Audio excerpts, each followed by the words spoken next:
나는 3년차 가드너다. 7월의 시작부터 폭염이라니 가드닝 손을 놔버리고 싶은.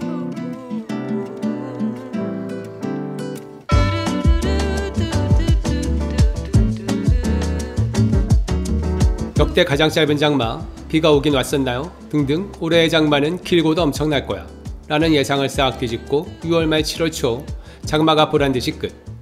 그러고는 37, 38도를 찍는 117년 만의 최고 기록이라는 무시무시한 폭염이 7월 초부터 시작되었다.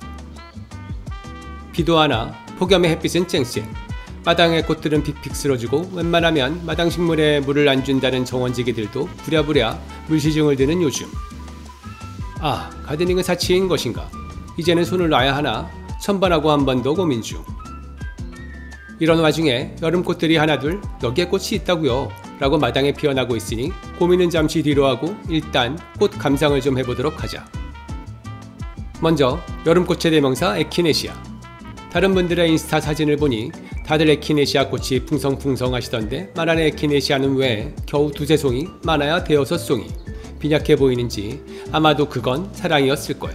는 아니고 아마도 그건 에키네시아들이 바는지에서 크면서 햇빛이 부족했기 때문이려나. 그래도 에키네시아는 바는지에서도 꽃대 튼튼하게 폭우와 폭음에도 쓰러지지 않는 강인한 생명력을 바탕으로 어떻게든 꽃을 피워내는 최강의 다년생 야생화. 만화네처럼 원색의 컬러 단단한 꽃잎의 녀석들부터 컬러가 싹 빠진 하늘하늘 꽃잎의 아이들도 있으니 마음에 드는 녀석으로 데려와 꼭 한번 키워보시는 걸 추천. 여름을 대표하는 또 다른 야생화로 손 안 가고 쑥쑥 크고 월동 잘하고 여름에도 무지강한 5월 중순에 순지르기 한번 해지면 꽃대도 2배가 되는 가드너들의 효녀효자 플럭스가 있다. 플럭스 오키디엘로는 1cm가 안되는 형광분홍 연나랑 투톤의 작은 꽃들을 다글다글 주렁주렁 올리는 아이인데 만안의 플럭스 중 세력이 가장 강한 것이 특징.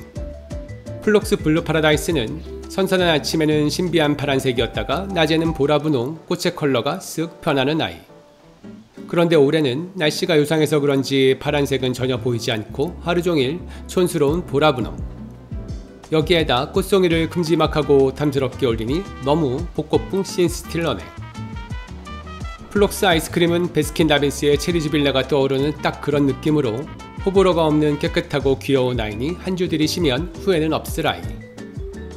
찐노란 겨풀일의 코레옵시스 얼리 선라이즈가 6월 초중순에 1차 개화를 마친 후 시든꽃을 잘라주니 7월 초 2차 개화를 다시 한번 시작하면서 부지런히 달리기 시작.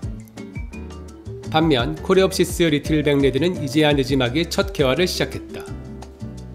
코레옵시스 종류 중 폭 20, 높이 30, 꽃 한 송이의 크기도 0.5cm 정도밖에 안되는 소형의 코레옵시스로 정원에서의 존재감이 그리 크지는 않지만 노란과 와인빛이 조합된 진득한 컬러감으로 뭔가 나만의 특별한 보물 같은 아이를 키우고 싶은 분들에게 추천하는 코레옵시스다.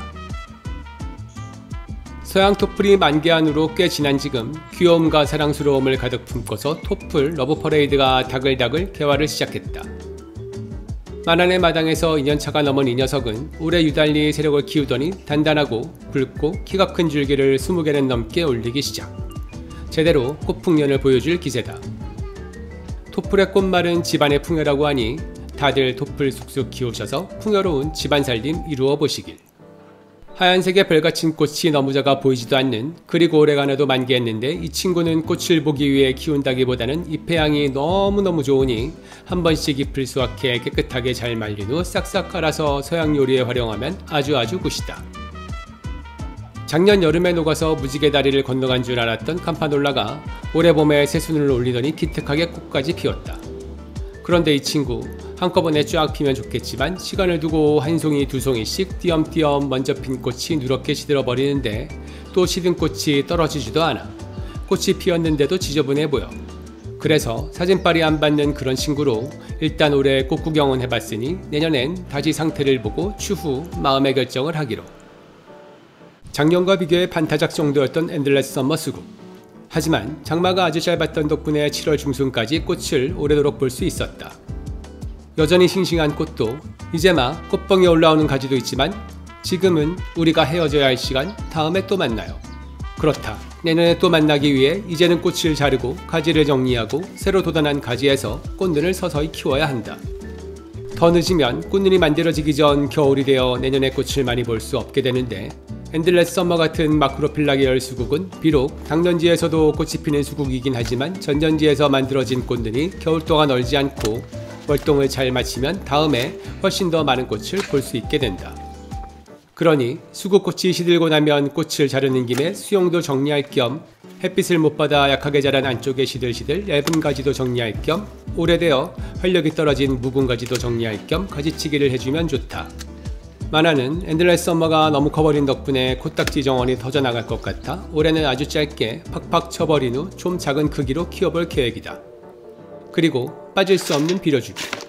수국은 3월과 6월에만 비료를 주는데 9월에도 비료를 주게 되면 꽃눈을 만드는 생식 생장을 안 하고 몸집만 축축 크는 영양 생장을 하게 되니 수국 비료주기는 이걸로 끝.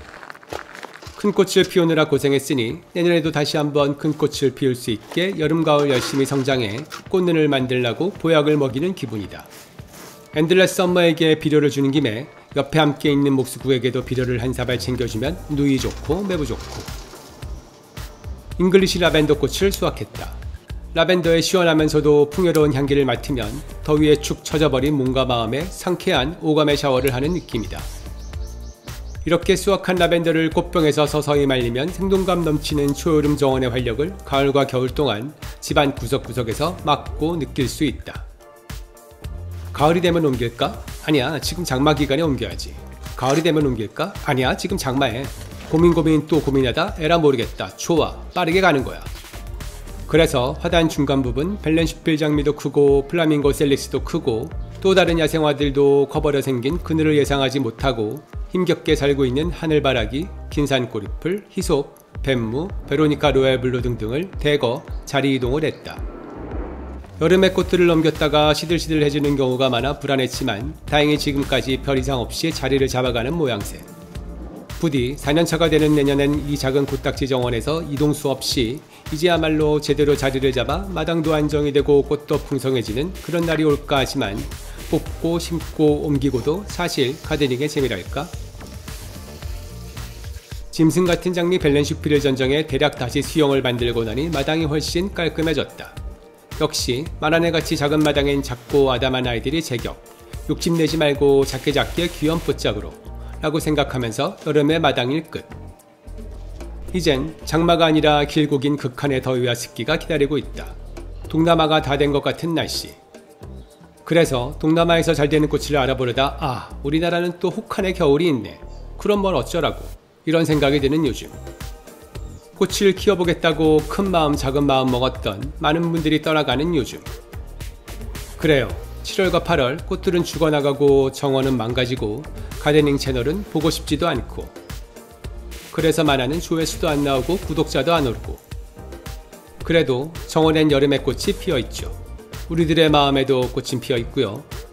그러니 망가지고 헝클어진 정원일지라도 아침 일찍 그리고 해가 진 후 애정을 한 스푼씩만 넣어주면 꽃은 다시 피어나고 정원은 새롭게 예뻐질 거예요.